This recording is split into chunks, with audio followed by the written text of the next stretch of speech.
ময়দানেতে যেতে তোমাকে হবে, প্রয়োজনে সব রক্তটুকু জমিনেই ঢেলে দেবে।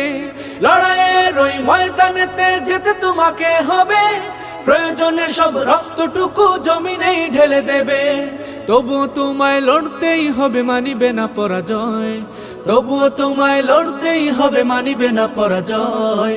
বিপ্লব মানে জীবন দেয়া বসে থাকা নয়, সে কোনো দিন আসবে না রে করো যদি ভয়। বিপ্লব মানে জীবন দেয়া বসে থাকা নয়, সে কোনো দিন আসবে না রে করো যদি ভয়। কোথা থেকে কোন ভিনদেশি শকুন আমার দেশে এসে সেবার নামে বসলো জুড়ে মীর জাফরের বেশে। কোথা থেকে কোন ভিনদেশি শকুন আমার দেশে এসে সেবার নামে বসলো জুড়ে মীর জাফরের বেশে। ওদের করতে নাস্তানাবুদ হতে হবে নির্ভয়।